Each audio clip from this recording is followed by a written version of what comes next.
Bonsoir à toutes et bonsoir à tous. Il est 20h46, c'est Tailgate et oh là là, mais right on time. Parfait. Salut Pierre de Bills France. Bonjour à tous. Bonsoir. Ça y est, tu as percé les mystères de Restream. J'avais déjà, grâce à Damien, participé à un petit débrief. Mais là, je ne sais pas, j'avais beau cliquer, aucune réaction. Bon, c'est pas grave, je suis là, c'est bon.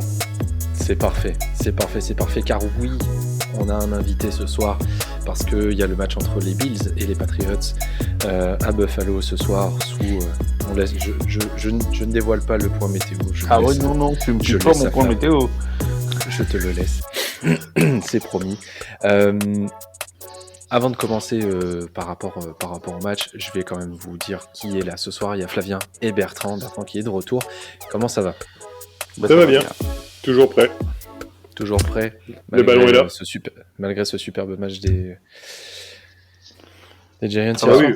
Non, mais on joue pas le même sport là. C'est pas le même sport du tout. On a été servi cette semaine entre les Saints et les Giants. Dans l'équipe, on est bien là. Ah oui, dans l'équipe. On est bien. C'est royal. Hein. Je préfère le curling à la rigueur. Ah oui, non, c'est vrai que c'est pas. Rigole pas, il y a les qualifications des Jeux Olympiques en ce moment. On va regarder ensemble, Flav, ça tombe bien. Je pourrais bien refaire un live. Alors, je te rassure, Pierre, on va aussi parler de NFL. T'inquiète pas, on va pas parler que de curling. Ouais, après, avec tes chaumiles, peut-être que le lancer de nain, c'est le plus approprié. Peut-être bien. Alors. Avant de parler du match de ce soir, on va parler un petit peu rapidement de ce qui s'est passé hier soir. On va pas tout vous dire parce que demain il y aura le podcast et l'équipe reviendra beaucoup plus en détail sur ce qui s'est passé. Mais on pouvait pas commencer sans rendre hommage à ceux qui ont enfin gagné un match cette saison. Enfin. Et pourtant. Ils ont vraiment tout fait pour ne pas le gagner. Ils ont vraiment tout fait pour pas le gagner, Flavien. Et pourtant, Jared Goff, hier soir, était méconnaissable.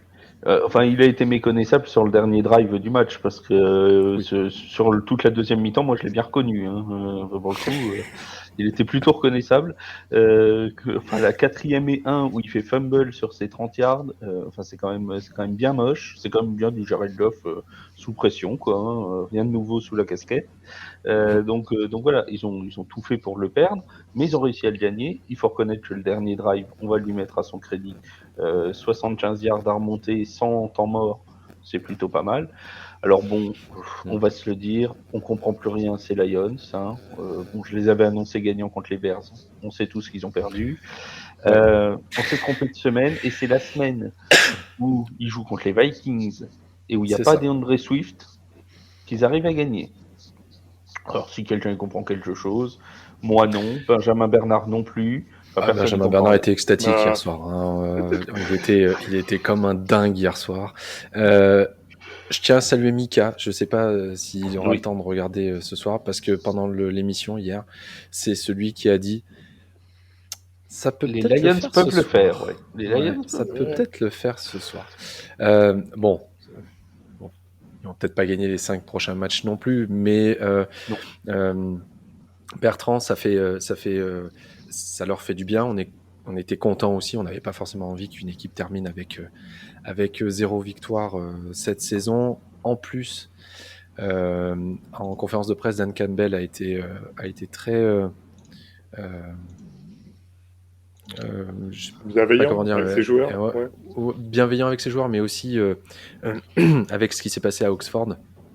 Il a eu des mots très forts pour toutes les victimes de la fusillade qu'il y a eu dans un lycée d'Oxford. C'était c'était peut-être le bon moment peut-être pour eux pour gagner justement avec tout ce qui s'est passé. Ah bah oui, de toute façon, on souhaitait passer aux Lions, hein, globalement. Il y a aucune équipe, on leur souhaite de faire un zéro pointé. C'était même pas un zéro pointé, vu qu'ils avaient un nul quand même. Donc c'était déjà bien, au final. Non, après, là, ce qui a permis aux Lions d'avancer, enfin, tout du moins d'avoir un bon résultat, c'est que c'est plutôt les Vikings qui ont offert aussi sur un plateau, puisque globalement, ils ont fait du Vikings, quoi. C'est-à-dire complètement irrationnel durant toute la saison. Ils sont jamais très très loin, mais ils sont jamais très proches non plus. Et puis là, il y a le fameux joueur qui a fait la réception à Monterey, hein, l'astre solaire égyptien, qui a pu justement avoir la réception et se rendre compte qu'il y avait très peu de joueurs autour de lui. Donc je sais pas, ils ont perdu la défense et c'est plus où ça se trouve la défense du côté des Vikings. Et c'est un rookie qui le dit. Hein. D'accord. En fait, la seule bonne nouvelle. La couverture sur le dernier jeu est absolument catastrophique. J'ai rarement vu ça à tel niveau quand même. C'est comment tu peux ne pas protéger la end zone à ce point alors que tu es sur la dernière action du match. C'est quand même. Ou alors vous avez confiance en Jared Goff pour lancer n'importe comment. Mais... Le pire dans tout ça, c'est que sur le pic qu'envoie Jared Goff juste avant à 23-21, on a Amon-Ra justement qui est sur une drague tout simple, tout seul. Il a personne à 15 yards. Et Jared Goff lance sur un mec qui est en triple coverage quand Dantzler fait l'interception. Que dire? Du Jared Goff Les Lions. Le match était irréel aussi, hein, des deux côtés, puisque ça tentait des 4-1, ça a eu des fumbles, des interceptions. La blessure de Thielen a un peu changé le cours de la rencontre. Juste après, alors les Vikings n'avaient pas le match en main, très clairement, ils avaient mis que 6 points. Mais Pierre, il y a en fin de match qui, alors, hormis les décisions un peu hasardeuses des Lions de temps en temps, c'est la gestion de l'horloge par les Vikings qui a été désastreuse aussi. Clairement, pas grand chose à redire là-dessus. Ils se sont tirés une balle dans le pied tout seuls au final. Hein. C'est vraiment comment ils avaient tout en main pour gagner ce match, avec un très beau TD à la fin pour reprendre le large sur une couverture en man des Lions en red zone avec Justin Jefferson qui fait le décalage, mais non, ils finissent par se faire remonter sur le seul drive potable de Goff. Hein, sur ce drive-là, j'ai vu cette information aujourd'hui, il a un EPA par play à 0,26, là où la moyenne sur tous les QB, sur toute la NFL est à 0,03, et sur le reste du match, il a un EPA par play à moins 0,11. Donc en fait, il s'est rappelé au bon souvenir de son haut choix de draft sur un drive. Voilà. Ouais, c'est ça. Bon. Sur ce drive-là, il y a absolument rien à redire. À part que les Vikings ont défendu, ont très très mal défendu sur l'ensemble de ce drive. Deux enseignements. Déjà, les Steelers vont pas passer pour la seule équipe qui n'aura pas gagné contre les Lions, donc c'est déjà une bonne chose pour eux. Deuxième enseignement, il va falloir quand même se poser la question, et à mon avis, elle est plus que posée. Là, je pense qu'on a même un début de réponse de si Mike Zimmer va continuer du côté de Minnesota, parce que là, on a quand même des choix qui sont très, très, très discutables. Et la saison des Vikings, sans Cook, sans Thielen, là, qui est blessé, ça va être difficile, quand même, hein, la fin de saison. Ça va être difficile, et ce matin, j'ai vu, c'était sur Stat News, les Vikings, leur saison, en fait, ça peut passer du tout au tout. Mais vraiment du tout au tout. Ils ont 5 matchs perdus sur un dernier drive en dernière, vraiment au buzzer. 5 matchs perdus comme ça. Ces matchs-là, tu retournes. Alors, à l'inverse, ils en ont aussi quelques-uns qu'ils ont gagnés au buzzer. Mais si tu passes de l'autre côté, ils ont 5 victoires de plus et la saison, elle est complètement différente. Mais même juste la moitié. Juste 2 ou 3 de plus. S'ils perdent, s'ils perdent ceux qu'ils ont gagnés, par exemple les Packers ou d'autres, et ben la saison est encore pire que ce qu'elle est actuellement. Mais c'est ça qui est très étrange pour les Vikings, qui était une des équipes qui, à mon sens, était très sous-cotée en rentrant dans cette week, de par leur fond de jeu. Mike Zimmer, les choix de jeu, c'est encore un autre point, mais sur le fond de jeu, ça jouait bien, ils étaient souvent à rien, ça méritait pas ce bilan. bon, c'était un match sans contre les Lions, hein, ça on peut oublier. Mais souvent, c'était une équipe qui méritait mieux et qui, par la force du Saint-Esprit, se retrouve à 5-7 ainsi, quoi.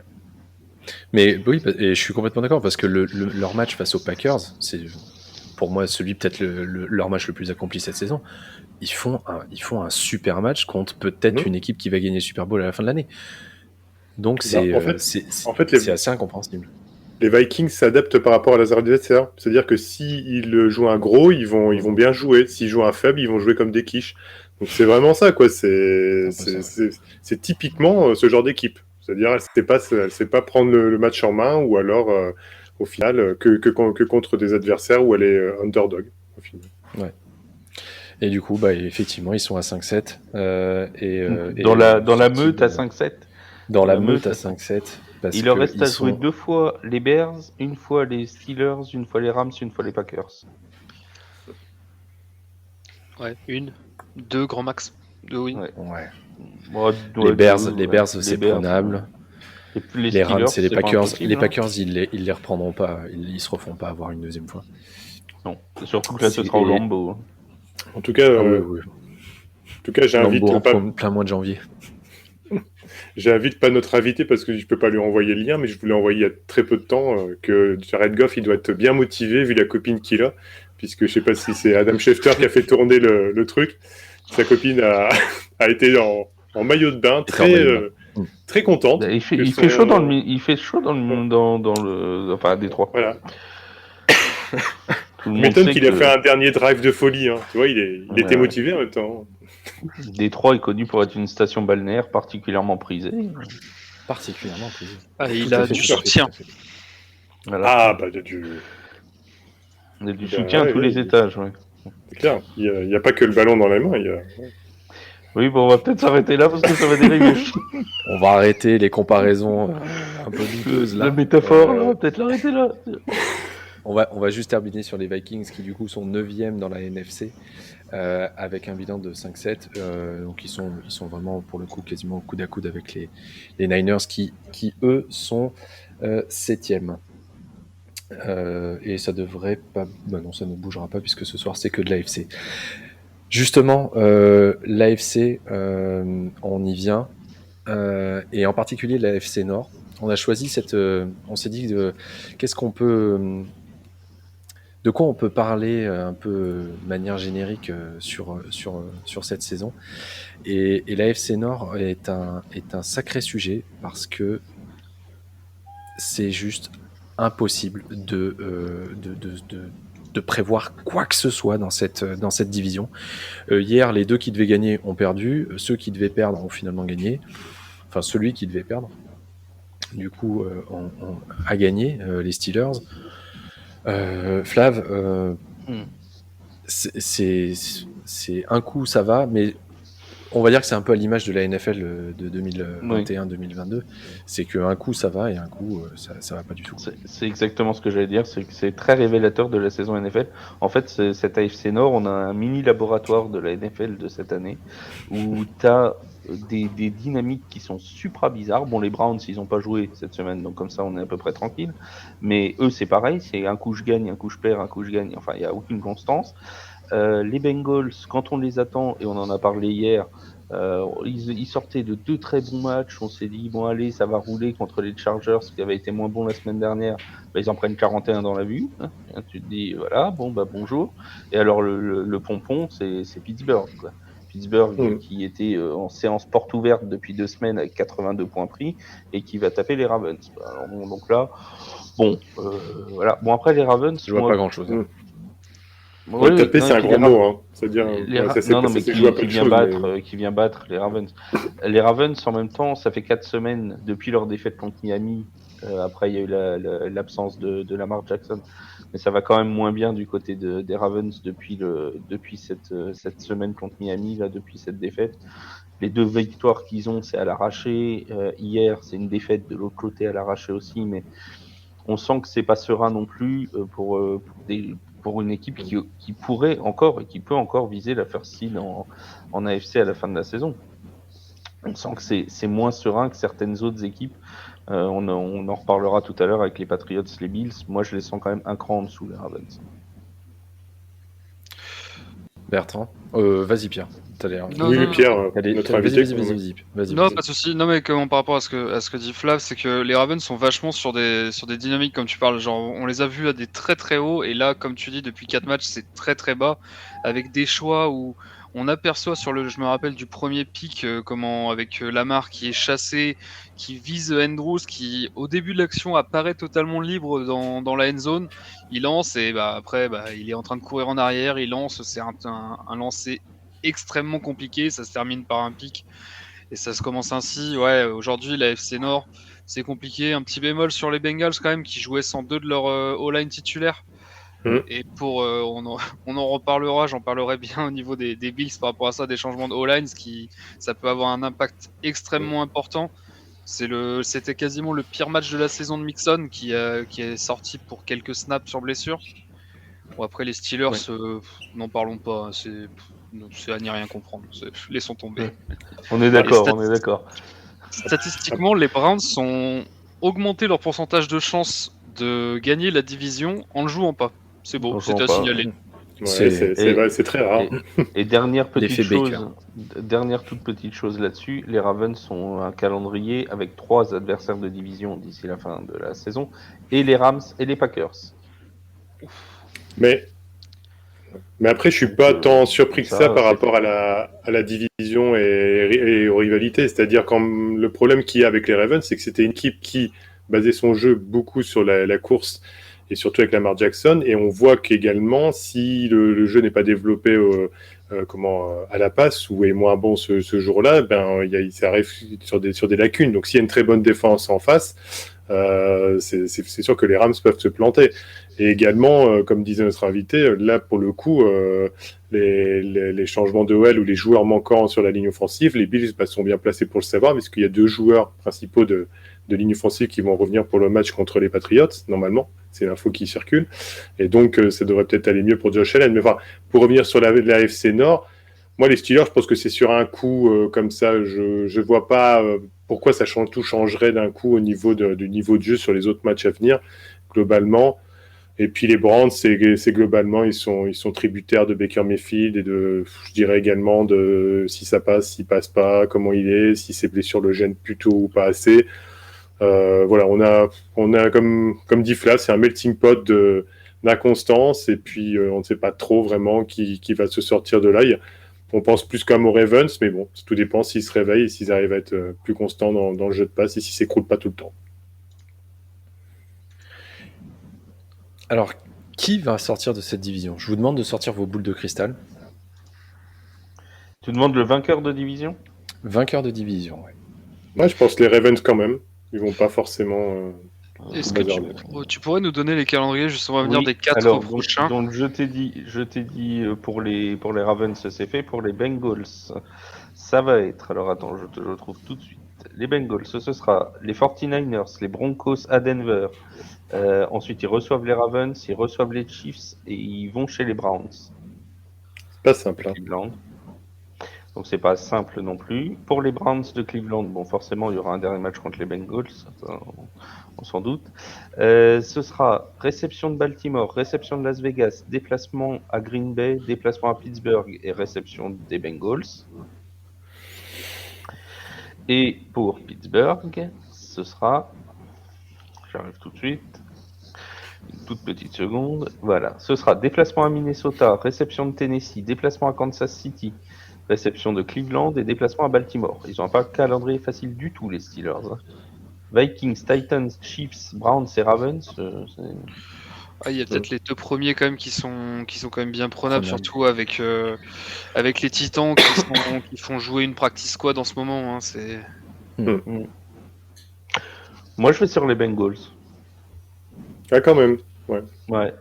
Les Bengals, Niners, c'est prenable. Denver, bon, ce sera pas simple, mais pourquoi pas, c'est prenable. Baltimore, ça va être serré, mais c'est pas impossible. Ils peuvent perdre contre Kansas City, mais ils les jouent à la maison alors que les autres, ils y vont. Et le match contre Cleveland pour finir, c'est pas impossible. Bengals, allez. Moi, je reste sur Ravens, je pense. Mais bon, il n'y a pas de... De toute façon, pour moi, le first seed AFC, il n'est pas dans cette division. Voilà. Clairement, c'est sûr. Non. Beaucoup trop homogène pour que ça sorte. Non, mais bon, aujourd'hui, à l'heure actuelle, les Ravens, ils sont au même nombre de victoires que le first seed. Hein. Ils sont tous à 8-4. Donc, oui. Il y a, avant pour ce l'instant, jusqu'à si les Patriots gagnent, ils seront devant. Et si c'est les Bills, ils seront encore plus à 8 victoires. Ils seront 5 du coup à 8 victoires. Truc de fou. Le truc, c'est n'importe quoi. Moi, je miserais bien les Bengals quand même. Parce que même si hier, ils font pas un non-match, mais tu sens que le début de match les a quand même sacrément pénalisés. Ils se sont retrouvés derrière très très rapidement. Burrow s'était fait un petit peu mal au petit doigt en plus, donc pas forcément. Faisait une slant, c'était pas mal. Hein. Ah ouais, non, mais on a posté la photo, son doigt, tu voyais qu'il faisait la même taille que les autres, le truc était immense. Ça reste quand même super solide, et Ja'Marr Chase, même si il capte les ballons pour les autres, ça reste un duo, les mecs ils se connaissent depuis LSU. Ça devrait quand même le faire. Mixon est juste, il tourne de fou. Je pense que sur les derniers matchs, ils sauront être le plus régulier possible par rapport aux autres, parce que les autres, Pittsburgh, Pierre l'a dit, c'est juste pas possible, parce que tu sais pas comment. C'est ça, ouais. Tu sais pas comment Big Ben va réagir, tu sais pas comment sa défense va se comporter. S'ils sont dans un bon jour, Pittsburgh peut aller en play-off. Il n'y a pas de. Ils ont probablement le calendrier le plus simple des 4 au final, je pense. Ouais. Donc simple, mais les guillemets évidemment. Oui. C'est pas impossible de les voir aussi. Donc Cincinnati ou Pittsburgh en 1, les Ravens, ça va être ils ont encore perdu, il me semble qu'ils ont encore perdu un joueur hier. Voilà, donc ça sent pas très bon. Mais même pour nous, c'est compliqué d'avoir une explication rationnelle, puisqu'au final, tout est irrationnel dans cette division. Donc ce qu'on dit là, ça peut être complètement déformé ou faux à la fin de. Oui, saison, voilà. Mais c'est le concept, on passera pour des guignols, c'est pas grave. Ouais. Ah oui, ça on a l'habitude chaque semaine de donner son avis. Hein. Oui, voilà, c'est qu'à la fin tu passes pour un guignol. Bertrand est habitué, de toute façon, avec les pronostics. Les bons pronostics, oui, je suis un adepte de ce genre de choses. Mais on peut quand même se dire que parce que là où Pierre a raison, c'est que les Ravens marchent encore plus que beaucoup d'autres équipes à la confiance et au momentum. Et là où ça leur a coupé vraiment les pattes, c'est la défaite contre les Bengals, là, la raclée qu'ils ont pris, le 41, je sais plus combien, là, qu'ils ont pris il y a fin octobre, là. Ils étaient sur une très bonne dynamique, et depuis ce moment-là, on n'a quasiment jamais retrouvé des Ravens du début de saison, quasiment jamais. Non, et puis ils ont suffisamment dès le départ de la saison, les squads de running back qui est complètement décimé. Enfin, c'était soit Marlon Humphries, soit Marcus Peters qu'ils ont perdu aussi sur des ligaments croisés en début de saison, et ils ont perdu le second hier. C'est un des deux, je ne sais plus entre les deux corners. C'est Humphrey, je crois qu'il perd de Pats hier soir. Donc oui, ça sent pas. Alors que dimanche, hier on disait, ce qui a changé pour les Ravens par rapport à l'année dernière, c'était qu'ils gagnaient des matchs qu'ils n'étaient pas censés gagner. Bon hier soir, celui qui devait gagner, ils l'ont pas gagné. Donc après les Bengals, c'est peut-être la jeunesse qui va coincer à un moment donné, peut-être au niveau de. Ça coincera en play-off. Ça coincera en play-off. De toute façon, où il faudra affronter quelqu'un de solide, quoi. Ils sont dans des divisions qui sont tellement irréguliers tous les 4 depuis le début de la saison que j'en vois pas un aller au bout des playoffs. Tu vois, il y aura forcément un jour sans un moment contre une équipe vraiment bien structurée, et ça passera pas. Franchement, je vois pas une équipe de l'AFC Nord aller au Super Bowl, honnêtement. Oui, vous pourrez le ressortir le premier week-end de février quand on aura les Ravens ou les Steelers ou qui nous voulez, c'est pas grave. J'assume. Franchement, la dernière de Big Ben, un Super Bowl, ce serait beau. Ouais. Un duel Roethlisberger-Brady. Ouvrez la gériatrie. Quoi. Non, personnellement, du coup, moi j'avais mis un petit billet de 50 sur les Browns, vainqueurs de la division en début de Et voilà. saison. Il y a eu quelques craintes, mais je me dis qu'au final, on a vu l'année dernière comment Baker jouait le mieux sans OBJ. Ils ont toujours Chubb et Hunt, ils ont eu un peu des pets sur la O-line, mais potentiellement c'est celle qui peut faire son petit rythme de croisière et grimper et jusqu'à finir.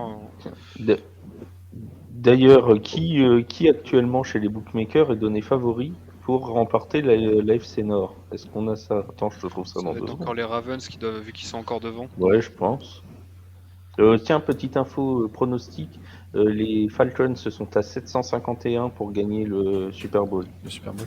Ça veut dire que si tu mets 100 €, tu perds 100 €. C'est Oui. ça. C'est fort, très fort. C'est très fort. super simple. C'est absolument super simple. incroyable. C'est Allez, incroyable. maths sont rapides. L'FC Nord, c'est les Ravens à 1,66, ensuite les Bengals à 3,48, les Browns à 7,3 et les Steelers à 19. Ouais, franchement, les Steelers À 19, hein, c'est pas mal. à 19, c'est pas dégueulasse. C'est pas dégueulasse parce que tu mets le même truc sur chacun. Si jamais c'est les Steelers qui passent, c'est bon, t'es tranquille. Pour le moment, c'est Cincinnati est bien qualifié en playoff. Ils sont 7e et affronteraient du coup Tennessee au premier tour dans un match qui serait largement à leur portée. Donc Cincinnati 7e et c'est Pittsburgh qui est 8e avec son super bilan de 6-5-1. Donc, et Cleveland est 11e avec 6-6. Donc, effectivement, il y a moyen. Tout est encore Il y a possible. moyen que tout est encore possible dans cette AFC Nord. Avant qu'on parle du match de ce soir, c'est le moment du quiz. Je fais toujours une petite question, Pierre, sur les lives. On le fait pas dans le podcast, mais du coup je fais des questions ici sur le live qui sont généralement trouvées à chaque fois maintenant. Au début de la saison un peu moins, mais là maintenant oui. Par notre champion. Du coup là j'ai grâce à j'avoue que du coup j'ai fait une spéciale Bills. Ouais. C'est pas mon équipe favorite, tu le sais. Ah ouais, voilà. Histoire que je me ridiculise donc. Voilà, mais non. Moi, je laisse la réponse à Pierre ce soir. Je prends pas de risque. Je te laisserai le temps de. On verra à la fin de l'émission pour la réponse. Ouais. On laisse jouer. Durant combien d'années consécutives Thurman Thomas, running back de son état chez les Bills, a mené la NFL au nombre de yards totaux? Donc sur combien d'années consécutives Thurman Thomas a mené la NFL au nombre de yards totaux? Voilà. Elle est bien gratinée celle-là. Tu sais, je pense que quand tu rentres dans un truc spécial un peu d'une équipe, tu peux trouver des trucs qui sont vraiment Oui, mais là ça va parce que compliqué. C'est moins difficile que si c'est un nom de quelqu'un, parce que là c'est un chiffre. Donc à la rigueur, tu vois, tu te dis que c'est pas déjà 28, hein, un peu de chance. Donc déjà, tu vois, on est 3 à répondre. On va devoir, je pense que si on se coordonne bien, on trouvera. De toute façon, ça se verra à la tête dépitée de Charles. Hein. Tu vas le trouver très vite. Hein. Si tu as la bonne réponse, c'est tout de suite. J'ai du mal à garder la poker face au moment où vous donnez les réponses encore. Donc bon. Bon, on passe au match de ce soir parce que c'est quand même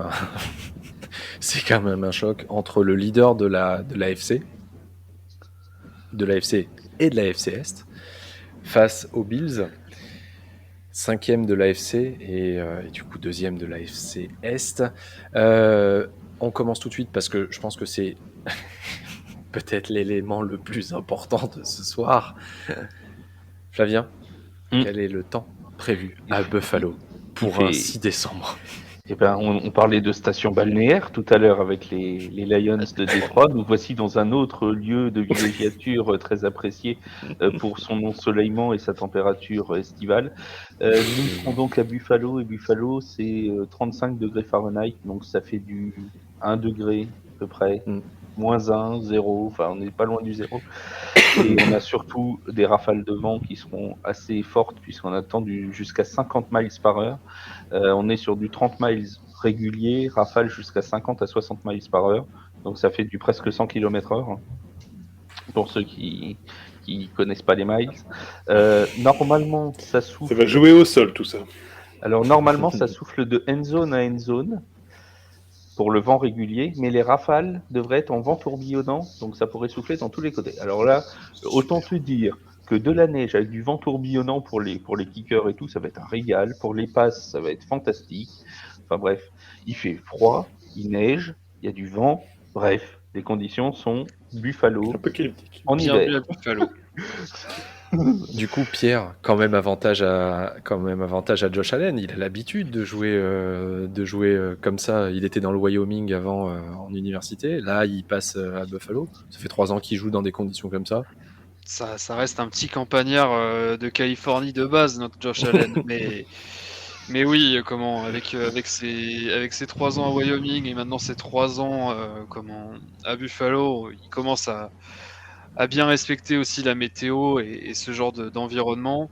Là où à côté on a Mac Jones qui est rookie, qui n'a pas forcément joué déjà dans ce genre de conditions. Après, j'imagine que le plan de jeu de McDaniels n'ira pas chercher vraiment très très deep de par les conditions et qu'on se retrouvera avec beaucoup de jeux courts / intermédiaires.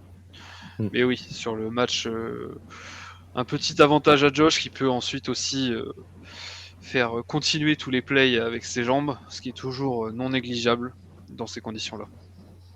Ouais, Flavien, du coup, effectivement, sur le plan du quarterback, avantage quand même à Josh Allen qui est plus mobile que Mac Jones, qui est habitué aux conditions.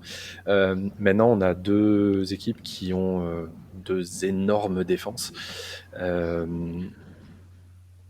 Bon, ça veut à peu près dire qu'on va avoir un match qui va être lent, avec pas beaucoup de points. On a tout pour un match avec peu de points. C'est généralement ce genre de match qui se finit à 42-38. On a tout pour un match avec peu de points. Les défenses sont top. Les Patriots sont en pleine forme. C'est un match de division. Donc généralement, on sait que c'est des matchs très particuliers, relativement tendus, avec l'enjeu en plus qui est énorme là, parce qu'on a quand même le titre de division va jouer sur cette double confrontation entre aujourd'hui et celle à Foxborough dans quelques semaines, dans 2 semaines je crois ou 3 semaines. Week 16, ouais. Donc ouais, c'est ça, voilà. Donc on va avoir vraiment très rapproché. On va savoir de quoi les Patriots sont capables, parce qu'on les dit sur la pente très ascendante depuis quelques temps. Mais là, c'est un vrai test qu'ils vont passer ce soir à Buffalo. S'ils sortent vainqueurs avec la manière à Buffalo, franchement, on pourra en faire un contender sérieux. Si jamais ils se ratent, et il y a quand même, à mon avis, les Patriots vont perdre prochainement, parce que c'est quand même une équipe qui est très bien construite. Ça, on ne l'enlèvera pas, qui a une top défense. Ouais. Mais qui a pas, c'est pas un vivier de talent exceptionnel non plus. Tu prends la carte offensive les joueurs offensifs des Patriots. Matt Jones fait très bien le boulot qui lui est demandé. Les coureurs font très bien le boulot qui leur sont demandés. Mais ça reste, c'est pas les squads offensifs des Chiefs, si tu veux. C'est pas non plus, c'est pas impressionnant au niveau des noms. C'est même pas du Stephen Diggs, tu vois, qui y aura en face. Tu vois, ça reste moins impressionnant. Donc pour moi, les Patriots vont pas tarder à lâcher. Est-ce qu'ils vont lâcher ce match-là ? Ça va être un match très très serré, très très tendu. Honnêtement, bon, après on en parlera dans les pronos tout à l'heure, mais ça risque de se jouer normalement avec peu de points. Oui, logiquement, la logique voudrait ça en tout cas. Bertrand, quelle va être la clé pour New England pour se sortir de cet enfer, de cet enfer enneigé ? Ouais, je pense que du côté de New England, on a un peu l'habitude de ce genre de conditions climatiques, en règle générale, donc ça devrait bien passer. Je pense pas qu'ils soient perturbés sur le développement de leur jeu. Après, je me demande juste si Bill Belichick a fait suffisamment d'éloges à Josh Allen pour que ça ne maraboute pour le match, suffisamment, parce que bon, il avait bien fait avec les autres, mais voilà. Il a quand même dit qu'il était impressionné par la progression qu'a eu Josh Allen. Voilà. Donc En il même a temps, fait ce qu'il c'est fallait. compliqué de ne pas l'être. Oui, Voilà. c'est vrai. Mais bon, il a compris que ça foutait le souk dans l'équipe adverse, donc il continue sur sa lancée, donc tout va bien. Non, après, globalement, c'est tout dépend. Moi, je reste persuadé que comment Buffalo répond à l'adversité qui va être proposée, puisqu'ils se sont quand même loupés sur certains matchs. Alors, ça reste un match de division, ce ne sont pas toujours les mêmes matchs, mais globalement, c'est surtout ça. Est-ce qu'ils vont avoir ce moment d'absence ou est-ce que ça va tenir plus que la moyenne? Comme je disais tout à l'heure, il y a Buffalo récupère 2 de leur ligne offensive titulaire pour ce match-là. Donc ça joue énormément. Pierre l'a dit tout à l'heure, c'est important d'avoir ces titulaires en ligne offensive pour bien être dans sa poche et à l'aise au final pour le reste du match. Après, moi je répète, je l'ai dit, je considère que les Patriots sont vraiment prétendants pour le titre et qu'ils peuvent vraiment le jouer malgré le jeune âge de Mac Jones, et que quand on a Ramondre Stevenson, quand on a Harris au niveau des running backs, quand on a quand même Bourne qui performe, Hunter Henry, et tout ça sous la croupe de McDaniel et de Bill Belichick qui managent bien tout ça, qui ont l'habitude des grands rendez-vous. Je ne suis pas trop serein quand même pour les Bills, malgré le talent qu'il y a en face. Pierre, comment tu vois le match des Bills ce soir? Sur quel aspect du jeu tu penses qu'ils vont s'appuyer et quelle va être leur force pour battre ces Patriots? Encore une fois, le jeu des Bills, c'est quasiment ce qui pourrait se rapprocher d'un Air Raid au niveau NCAA. Hein. En neutral pass, ils sont à plus de 70%, c'est-à-dire que en first down, 7 fois sur 10, les Bills tentent une passe. Là où ça va être généralement plus 60% run pour une majorité des équipes.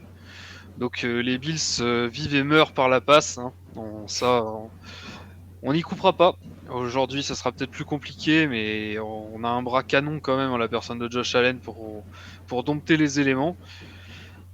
Ça sera compliqué. Le retour de la ligne offensive permettra peut-être de remettre suffisamment de run game pour garder suffisamment de personnes dans la boîte et permettre justement les envoler un peu à la passe.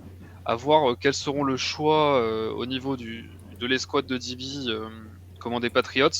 Ce qui a beaucoup posé problème aux Bills, c'est lorsque on laissait les tracés courts, lorsqu'on laissait les petits gains à Josh Allen, qui a toujours tendance à aller chercher le gros gain, à vouloir vraiment avancer et porter l'équipe à travers des gros jeux de passe.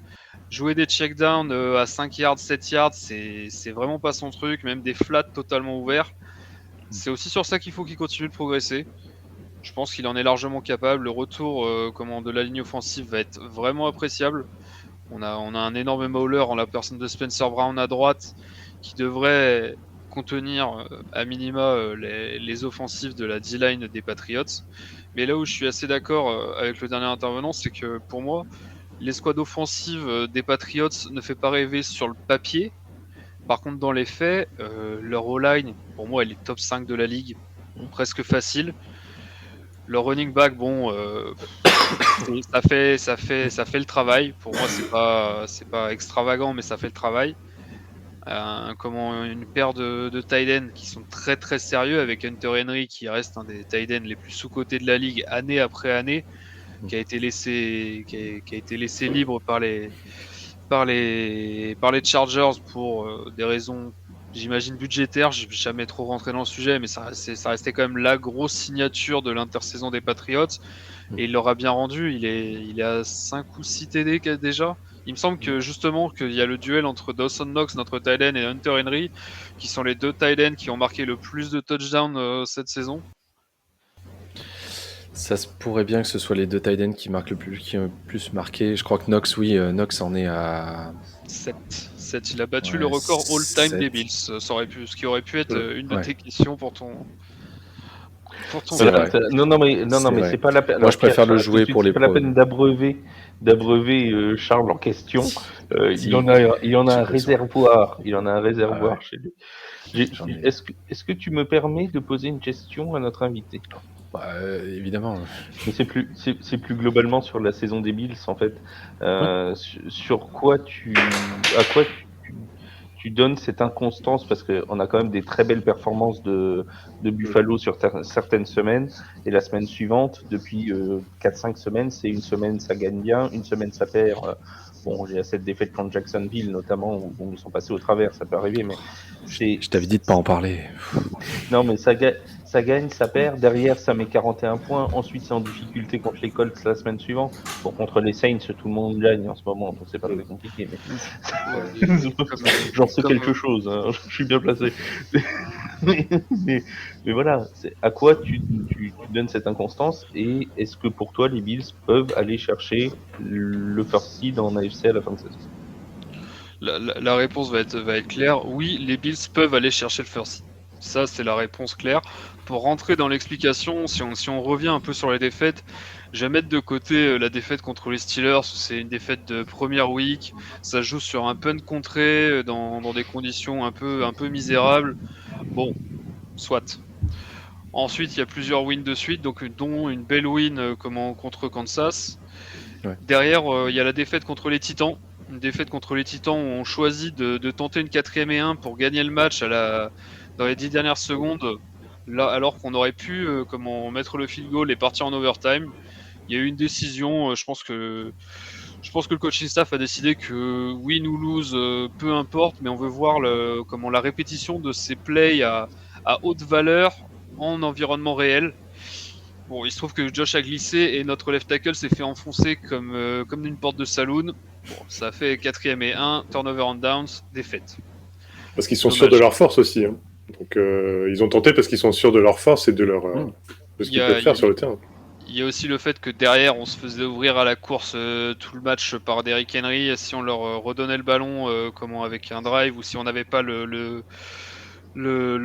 toss, si c'était eux qui avaient le ballon, on avait quasiment perdu automatiquement. Donc ça avait du sens, et au niveau de la symbolique, c'était bon aussi pour le moral de l'équipe d'y aller et de partir sur un walk-off TD comme ça. Ça n'a pas réussi, mais ça avait totalement son sens. Bon, derrière la défaite contre Jacksonville, je sais pas quoi dire. Honnêtement. Il n'y a pas d'explication rationnelle. Non, je pense que non. Je pense que personne n'en a. C'est un jour sans, ils sont passés à côté. Quoi. Même à Jacksonville, je pense qu'ils n'ont pas compris. Ah non, j'en parlais avec Antoine qui tient Jags France, qui on discute beaucoup. Il comprend pas. Déjà pour lui, son équipe ne vaut rien, ne devrait même pas ne perdrait des matchs contre des FBS en NCAA. Et là, il se retrouve à gagner contre les Bills, qui était un des favoris de l'année. C'était irréel. La beauté du sport. Ah, c'est clair. Après, on rebondit très bien contre les Jets, mais les Jets dont les squads de DB est compliqué. Hein, ce sera le terme que je vais utiliser. Bon, j'ai envie de dire que beaucoup de monde, toutes les équipes qui doivent avoir des ambitions réussissent bien contre les Jets, finalement. Hormis une défaite des Titans en début de saison, mais pareil, c'est en week 2 ou 3. Bon, j'ai envie de dire, de toute manière, tout le monde perd contre tout le monde cette année, donc tout le monde a droit à sa petite défaite idiote qui est incompréhensible. Et on termine par une défaite 41-15, une humiliation contre les Colts. Là où je mettrais un petit bémol, c'est qu'il manque ton nose tackle et ton linebacker de run stop.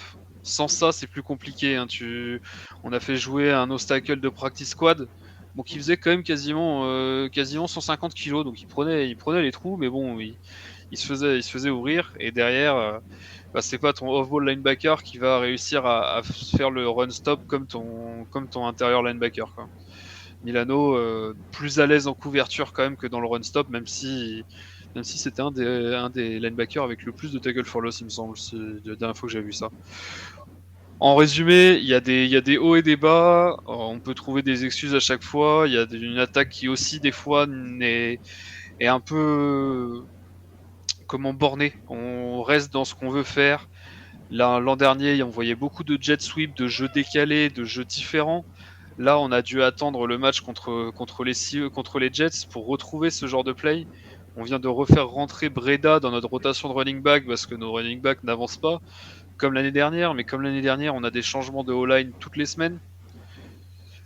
C'est compliqué. Ouais. On a du mal à avoir une visibilité en fait et à se faire un avis global sur cette équipe. Moi, je garde vraiment un très gros espoir sur les Bills. Je pense que s'ils sont encore capables de le faire, ils ils sont capables de n'avoir aucune défaite sur la fin de saison. C'est totalement quelque chose de possible et qui ne serait pas non plus choquant. Hein. On a Pats, Bucks, après Panthers, Pats, Falcons et Jets. Donc en gros les deux derniers, adversaires, c'est Pats, Bucks, les Panthers. Si c'est un Cam Newton avec une épaule aussi bonne que la mienne. Sans McCaffrey, Même si en fait quand on va aux Panthers, en fait on fait du scouting, hein, parce que évidemment la liaison Panthers-Bills marche très très bien. Et après il restera le match retour à Foxborough contre les Pats en week 16. Ça va être des matchs compliqués. Les Pats sont une très belle équipe avec un rookie qui, je dirais pas qui surperforme, mais qui dépasse toutes les attentes qu'on pouvait avoir en lui. Il exécute extrêmement bien. Il prend les risques qu'il faut. Moi, je dois le dire, pour moi, c'était le 5e QB de la draft et c'était normal. Il était moins bon que les autres. Mais c'est celui qui est dans le système le plus adapté avec la meilleure équipe autour de lui. Et il répond présent. Et il répond plus que présent. Et pour l'instant, ça a tout l'air d'être la bonne pioche pour l'instant pour les Pats. Qui en un an, avec des bons choix à la free agency, on a un Matt Judon qui est payé seulement 14 millions, qui passe son record de sacs à la saison, il est déjà à 10,5, voire plus. C'est que des bons choix l'été dernier, ça me fait chier de l'admettre, mais bien joué quand même. Et pourtant, ils sont pas habitués aux bons choix, en règle générale, les Pats en draft, hein, donc pour le coup. Alors je vais t'en donner un. C'était en 2000. Ils ont chopé un type au 6e tour. En 199e place. Ouais, 190e choix. 199 comme. Bon. 199. Ouais. Je crois qu'il a fait une petite carrière. Il a bien marché. Non mais je vois ce que tu veux dire, mais effectivement on était plus habitué à voir le chien de Bill Belichick le jour de la draft pour faire les choix plutôt que Bill. Maintenant moi ça me surprend qu'à moitié que cette saison au final ça fonctionne, parce que tu sens qu'ils ont pris l'année dernière comme point de ils ont fait une croix sur 2020 en se disant de toute façon Brady est parti, Cam Newton, je pense que Belichick au fond de lui il était convaincu que de toute façon il ferait rien et qu'il allait juste attendre. Il savait que la QV suivante était bonne en termes de quarterback. Il a attendu, il a choisi le bon et il a mis Matt Jones dans un système. Le système est parfaitement adapté à Matt Jones et Matt Jones est parfaitement adapté au système. Dans un fauteuil. Donc à partir de là, il est dans un fauteuil. C'est ce qu'on disait dans le podcast la dernière fois. Il lance jamais 300 yards, 400 yards Matt Jones. Il va te lancer 185, 200 yards, mais c'est un pourcentage de complétion qui est très bon, qui est excellent. Et Bill Belichick le met dans une confiance qui est parfaite. Donc à partir de là, ça en fait un quarterback très très très dangereux.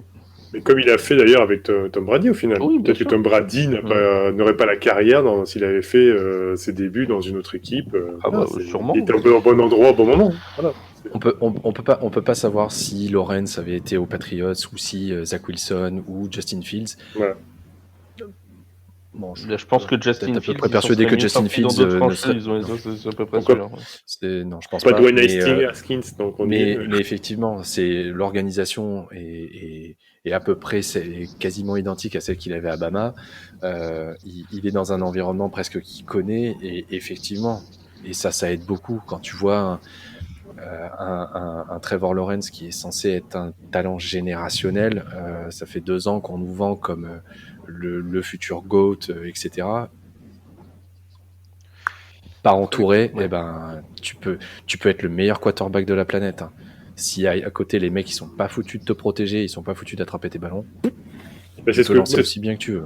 C'est ce que je pensais, c'est que maintenant les quarterbacks qui sont pris par des faibles équipes, Jets qu'on retrouve, c'est ça, inévitablement à chaque draft, à un moment donné ils vont avoir peur, quoi. Ils se disent mais dans quoi je m'embarque, hein, les Jaguars, les Jets, voilà. Mais ils ont pas le choix. Oui, c'est ça. Mais bon, c'est pour se foutre en l'air son début de carrière. Il voudrait peut-être être pris par les Patriots au final. Après, mais après, ça dépend. Oui, c'est sûr que là, les prochains, ils savent. Comment il s'appelle merde. Non, cherche pas un QB dans la prochaine draft, il n'y en a pas. Non, mais... non, c'était pas du tout ça que je cherchais. Bien vu, le seul, c'est Matt Corral. Non, celui qui est projeté comme premier choix, et j'ai oublié son nom, qui est à Oregon. Kevin Thibodeau. Voilà, Kevin Thibodeau. J'étais pas sûr pour... J'avais Thibodeau, je dis, mais non, ça c'est l'entraîneur des Knicks. Ouais, c'est le coach des Knicks, c'est ça. Thibodeau, t'imagines, le mec, là, chaque semaine, on lui dit, tu vas être numéro 1 de la draft. Ouais. Ouais, tu vas devoir jouer chez Il y les a un Jets. Détroit, mon gars. Ouais, À c'est ça. Houston. Allô, Houston, on a un Tu problème. vas finir à Houston ou à Détroit? Moi, j'ai juste une question pour Pierre à propos de la justification qu'il a donnée, qui est très louable. Mais c'est simplement quand on voit que Emmanuel Sanders et Stephen Diggs, ils ont disparu. Enfin, à peu près. De toute façon, je dis pas qu'ils n'ont pas le rendement qu'ils avaient l'année dernière. Qu'est-ce qui peut justifier le fait, à part le play calling, mais est-ce qu'il y a d'autres éléments qui fait que surtout Stephen Diggs soit aussi effacé cette année?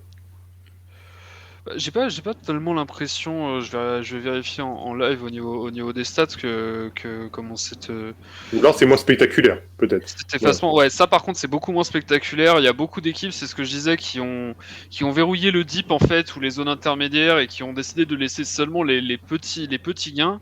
Et malgré ça, on a retrouvé pendant, je dirais, les 7 à 8 premières semaines, le receveur numéro 1 des Bills, c'était Emmanuel Sanders, qu'on retrouvait souvent dans le deep, qu'on allait souvent chercher sur des ballons importants, vu que Stéphane était très couvert. Justement, ils ont ce lien qui s'est créé entre Josh et Stephen Diggs a bien été lu et bien été scouté par les équipes, donc du coup ça a été beaucoup bloqué, même si on voit que lorsqu'ils arrivent à se trouver, c'est compliqué à stopper. Ouais. Je pense que c'est une adaptation des défenses qui fait que Diggs a été beaucoup plus coupé. À côté de ça, on a vu du coup Sanders qui lui, au contraire, là c'est là où je suis pas d'accord avec toi, c'est que l'année dernière notre deuxième receveur à l'extérieur, ça a été un mix de John Brown, qui aujourd'hui n'arrive même plus à faire une practice squad à Denver, ou bien c'est où? C'est les Raiders après qu'il est passé, ou il est même pas resté sur la practice squad, je sais plus, enfin bref. Et Gabriel Davis, qui était un rookie 4th round, qui aujourd'hui ne joue pas assez, Gabriel Davis malheureusement. Et on a remplacé par Sanders, qui lui a bien performé. Et à côté, on a Cole Beasley, qui est notre slot receiver de toujours, qui est toujours là. Je sais que les fans des Raiders, c'est third and Renfro, parce que c'est toujours Renfro en third down. Nous, c'est beaucoup Beasley en third down, et on a cette année, du par la couverture qui a été attribuée à Diggs, on a Dawson Knox qui s'est révélé, qui a enfin son année de breakout, lui qui était très peu receveur dans ses années à Ole Miss, et qui casse la baraque cette année. C'est un des tout meilleurs tight end. Il pourrait même être considéré comme pouvant aller au Pro Bowl cette année. Enfin, je pense que c'est pas. Je ne m'avance pas trop à dire ça. Et pour moi, c'est pas automatique, mais il est candidat. Oui, il est candidat. Mais je pense que c'est un changement de focus des défenses, et c'est là aussi qu'il a pu nous poser des problèmes, c'est que certains n'ont pas répondu présent. Nos running backs à la passe auraient dû être bien meilleurs. Singletary. Singletary, que moi j'adore dans le jeu courant, il a des problèmes de fumble, il y a des problèmes de catch qui sont compliqués. Et il y a aussi au niveau du play calling que t'appelles, oui, le play calling a été un peu plus plan-plan, avec beaucoup de QB power, chose que nous on déteste dans la fanbase des Bills, parce que tu donnes pas 250 millions à un QB pour ensuite faire des play calls avec des QB design run, où tu veux faire avec un guard qui pull pour venir faire une power avec ton QB. Si c'est ton QB, c'est comme Lamar ou comme Josh fait, et ils improvisent après un play le play se lance, ils voient qu'il n'y a rien d'ouvert, et c'est là qu'ils vont courir dans une zone libre. Là, très bien, aucun problème, fais ton jeu, c'est pour ça aussi que tu as gagné ton argent. Mais aller mettre le corps du QB, qui change la vie d'une équipe, sur lequel on vient de mettre 250 millions, dont je crois que c'est 160 de garantie, c'est pas le choix que je ferais, quoi, mais bon. Non, c'est clair. Et effectivement, Pierre a raison, j'ai vérifié en live. Dawson Knox et Hunter Henry sont tous les deux à 7 touchdowns depuis le début de la saison, en tête de la NFL. Et le troisième pour le coup, c'est Rob Gronkowski avec 6. Ouais. Encore, il en a mis 2 hier soir. En tout cas, c'est un match qui va vraiment peut-être être défensif parce que quand on voit les deux défenses de chaque côté, quand même, c'est quand même du très très lourd. Quand on pense que les Patriots, c'est 20 turnovers depuis la semaine 5, bon, voilà, on voit tout de suite. Puis des victoires de 25 points. Hein. Ouais. Bon, après, je mettrais un avantage à la D-line des Pats, qui me paraît vraiment, vraiment impressionnant. Mais par contre, un avantage à la secondary des Bills, même avec la blessure de Trey White, qui va être un point noir pour le reste de notre saison. Mais même avec cette blessure-là, je pense que notre secondary est meilleur de par notre duo de safety qui, aujourd'hui, pour moi, il n'y a pas de meilleur duo de safety dans la ligue. Je pense que vous pouvez vous poser la question aujourd'hui entre Micah Hyde et Jordan Poyer. C'est compliqué de trouver un meilleur duo. Je pense que ça va jouer là-dessus, mais bon, à quoi bon avoir une excellente secondary si en face ça ne va pas lancer vers la secondary. On verra bien résultat ce soir. C'est ça. Xavier McKinney et Jeffrey Peppers, voilà, c'est les meilleurs. T'es un grand malade. Bon, on aimerait voir sur le terrain par contre. Ouais, c'est ça, ouais. Du coup, en parlant de résultats, je vais vous demander votre petit prono pour ce soir. Flav? Je suis embêté parce que j'ai mis les Patriots dans le document. J'ai mis les Patriots en interne. Allez, je sais même plus qu'est-ce que j'ai mis. Je vais dire 17-16 Bills finalement. 17-16. Ouais. Bertrand? Pareil, je suis gêné parce que j'ai mis les Patriots et pourtant c'est la seule équipe d'AFC que j'aime bien, les Bills, par leur fanbase, les fans tout court, Gate, etc. Oh, mais moi aussi j'aime bien les Bills. Depuis des années. Non, j'ai pas dit ça, non, mais j'ai dit, c'est parce que j'ai donné Patriots gagnant, donc tu vois, c'est pour ça que je disais. Mais je sens bien, comme dit Flav, un score très très serré du fait des conditions de jeu, du jeu défensif, et je sais pas, j'irais même jusqu'à plus bas. Je sais pas, les 16-10 Patriots. Bon, attends, je vais mettre mon argent sur les Bills, ça t'en bouge pas. Mais écoute, oui, il faut. Regarde, si je suis le chat noir, c'est parfait. Hein. Je vais vous faire gagner du bonus, faut faire à l'inverse. Tu te trompes rarement sur t'es jamais très loin pour les scores. Ah, pour les scores, je suis pas loin. Ouais. Le score, généralement, t'es à 3 points. Exactement. Donc ça tombe bien parce que c'est à peu près Charles, ce que je rappelle la stat des invités à Pierre avant qu'il donne son prono. Oui. Alors, vrai, tous les invités qui viennent gagnent. Voilà. Ou perdent de 3 points au maximum. Ou voilà. Les seuls qui ont perdu. On a eu Bertrand c'est les Bears et Benjamin Bernard pour les Lions qui ont perdu de 2 points. Oui, mais c'était Thanksgiving. Voilà. Puis il n'était pas invité en tant que compte des Lions, tu vois. Il était invité en tant que journaliste de Beansport. Donc ça compte pas trop. Mais sinon tous les autres ont gagné, y compris Miami contre les Ravens. J'avais invité les Raiders. À Thanksgiving. Aussi. Ils ont gagné. Donc a priori, les Bills peuvent gagner ce soir. C'est bien parti. Et grâce à moi, ils vont gagner puisque je suis toujours à la perdu. Donc. Non, je t'avoue que je préférerais gagner que perdre et couvrir le spread, parce que couvrir le spread, ça m'intéresse pas, ça reste quand même une défaite. Mais non, pour moi, je vois un 30-21 pour les Bills, parce que au contraire, je pense qu'il y aura quand même des points, malgré les conditions. En plus les conditions iront en s'améliorant. Je voyais les informations d'un insider, avant vers 20h il me semble, ou 19h, en fait c'est surtout sur le tailgate que les gens vont prendre du vent. Ça va descendre. Ils annonçaient même de ne pas sortir les Barnum et de laisser tous les chapiteaux chez eux. C'était une mauvaise idée ce soir. Ok, donc un match avec quand même 51 points. Je crois un match dans la neige. De la neige, il me revient beaucoup de neige en fait. Tu vois. Je crois qu'il est à 41 le cut sur. Il était à 44, il est tombé à 40,5 maintenant, exactement. Ouais. Voilà. Parce que je sais pas si vous vous souvenez, juste une aparté du match dans la neige qu'il y a eu, où il y avait vraiment 25 cm de neige. Face aux Colts. C'était génial, quoi. Avec McCoy, l'ancien running back qui a pris sa retraite maintenant à la fin de la saison dernière, qui met un TD de 40 yards. Je sais plus si c'est celui en overtime ou pas qui est de 40 yards ou c'est celui pendant le match, mais Ah non, si. Attends. J'ai un doute, Dans la tête de Charles, là, c'est la fête foraine. Attends. Mais complètement. J'ai adoré ce match. Mais pendant qu'il cherche, c'est ce qui fait la saveur de ce sport aussi, hein, de ce genre de la NFL aussi. C'est parce qu'on a en dôme et on a aussi sur l'extérieur où ça peut vraiment être une savonnette le ballon, quoi. C'est marrant. Tu sais, chez les Saints, c'est quand même une savonnette, même en dôme. Voilà, c'est ça. Bon. Pour information, c'est le grand débat en ce moment, vu qu'il y a des discussions sur le prochain stade des Bills, sur est-ce que c'est une rénovation, est-ce que c'est un autre stade, il y a pas mal de projets qui sont faits, à côté, Orchard Park, tout ça. Et il y a toujours la question dôme ou pas dôme. Non, ça c'est impossible. Hein. Culturellement, faut pas. Hein. Ça, là, on plomberait le truc, hein, mais complètement. Non, c'est comme les Packers sous un dôme. Enfin, non, bah ouais, c'est ni queue ni tête, là, pour le coup.